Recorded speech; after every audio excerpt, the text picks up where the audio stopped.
बर्फ से ढके पहाड़ों के दामन में एक पुरसुकून गांव खामोशी से जाग रहा था। सुबह की हवा में सरगोशियां थीं, धुंध के पर्दे में लिपटे हुए पहाड़ जैसे कोई पुरानी दास्तान सुनाते हैं। अली, एक 18 साला जरी लड़का, बार बार एक ही ख्वाब देखता है। एक देव हैकल आंख बर्फ के नीचे खुलती है और उसके इर्द गिर्द चमकते हुए पुरस्कार निशानात जगमगाते। सुबह के नाश्ते पर अली और उसकी छोटी बहन हिना हंसते हंसते पहाड़ पर जाने की बहस करते हैं।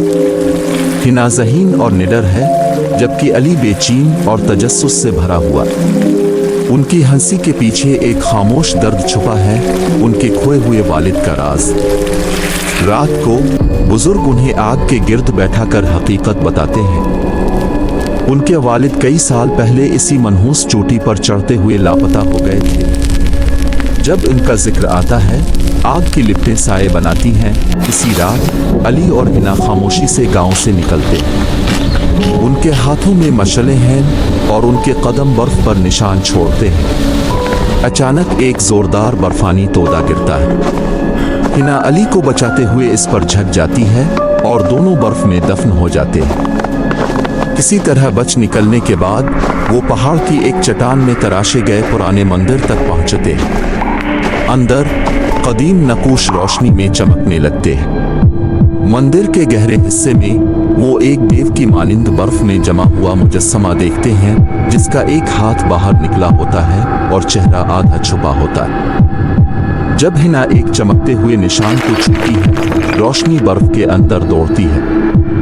बर्फ में दरारें पड़ने लगती है। मुजस्समा सांस लेता है। देव बेदार हो रहा है। अली हैरत से देखता है, ये उनके वालिद हैं। कि देव की आंख जुम्बिश करती है और गूंजती हुई आवाज में वो उनका नाम लेता है। जज्बात अभी उभर ही रहे होते हैं कि पहाड़ के पुराने शैतानी रूहें हमला आवर होती हैं। वो नहीं चाहते कि लानत खत्म हो। अली और हिना बहादुरी से लड़ते हैं और जख्मी देव को साथ लेकर तूफान में फरार होते हैं। ये रात को आग के गिर्द अली एक पुराना लोरी याद करता है जो वालिद गाया करते थे। एक लम्हे को वो सब कुछ भूलकर सिर्फ एक खानदान बन जाते हैं। वालिद बताते हैं कि उन्होंने गांव को बचाने की कोशिश की थी, लेकिन बदले में पहाड़ ने उन्हें कैद कर दिया। वो चोटी पर पहुंचते हैं जहां लानत तोड़ने की रस्म शुरू होती है।